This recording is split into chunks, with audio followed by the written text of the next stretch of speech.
व्यंग्य रचना सुनिए। शीर्षक है कोष्ठकों में विचारधारा। वे कभी समुद्र से भाप बनकर उठे थे, पानी की बूंद की तरह धरती पर एक धारा में विलीन हुए, फिर नदी में जा मिले और आखिर में समुद्र से निकली बूंद वापस समुद्र में जा मिली। कुछ अपवाद छोड़ दें तो सारी नदियां आकर अंततः समुद्र में ही आकर मिलती हैं। बड़ी नदियों में भी कुछ छोटी और मौसमी नदियों का विलय होता रहता है। छुटपुट धाराओं, नालों वगैरह का पानी भी उपयुक्त ढलान आने पर किसी न किसी बड़े प्रवाह में विलीन हो जाता है।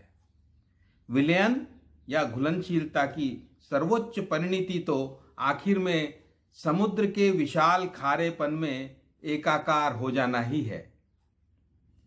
हर एक वस्तु और प्राणी के अपने विशिष्ट गुणधर्म होते हैं, लेकिन हर एक गुण हर एक का धर्म नहीं होता।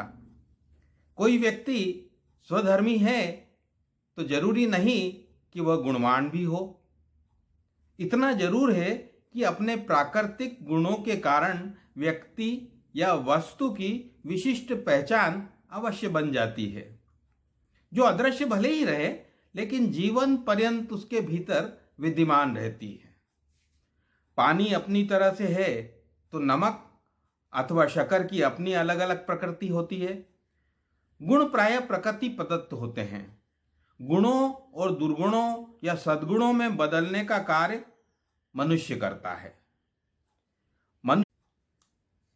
गुणों को दुर्गुणों या सद्गुणों में बदलने का कार्य मनुष्य करता है।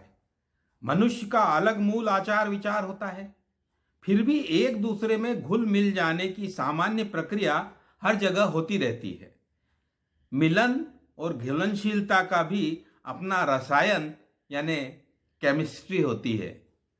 किसी के साथ केमिस्ट्री ठीक बैठती है तो किसी विस्फोट के साथ कभी कभी विलयन पात्र भी धधक उठता है। दुनिया और समाज का कोई ऐसा क्षेत्र ऐसा नहीं हो सकता जिसमें यह प्रक्रिया न देखने को मिलती हो। यहां तक कि यह रसायन विज्ञान राजनीतिक परिदृश्य में भी अक्सर देखने को मिल जाता है। खासकर चुनावों और लाभार्जन के मौकों पर मेल मिलाप और विलयन की यह केमिस्ट्री खूब देखने को मिलती है। भिन्न विचारधाराओं के साथ जीने मरने वाले नेता मौका मिलने पर फायदेदार पार्टी में जुड़ते चले जाते हैं।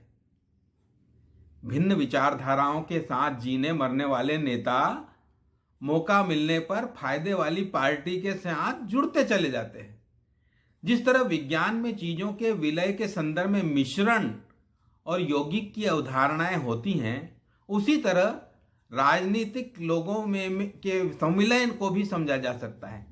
इसी सिद्धांत पे राजनीतिक लोगों के संविलय को भी समझा जा सकता है। कुछ यौगिक की तरह मिलते हैं तो कुछ मिश्रण की तरह। आइए जरा ठीक से समझने की कोशिश करते हैं।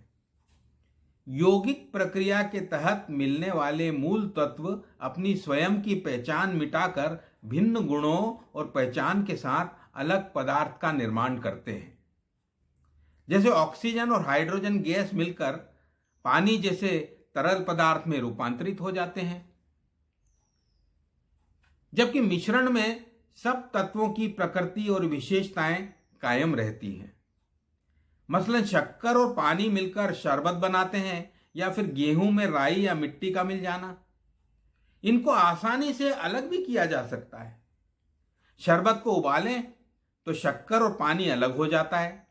जैसे वैसे ही गेहूं से राई को और कंकर मिट्टी अलग किए जा सकते हैं। विचारधाराओं का विलय कभी यौगिक नहीं होता। विचारधाराओं का विलय कभी यौगिक नहीं होता। वे अक्सर मिश्रण की तरह एक साथ आती हैं। मिश्रण में तत्वों के विलग होने अथवा किए जाने की आशंका बनी रहती है।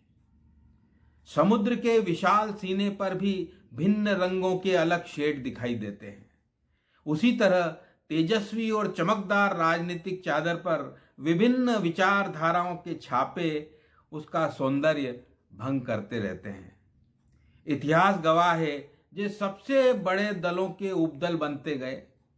इतिहास गवाह है जब सबसे बड़े दलों के उपदल बनते गए और नाम के ब्रैकेट में कभी आई, कभी बी, कभी जे, कभी एम आदि जैसी खास पहचान दर्शाना जरूरी हो गया।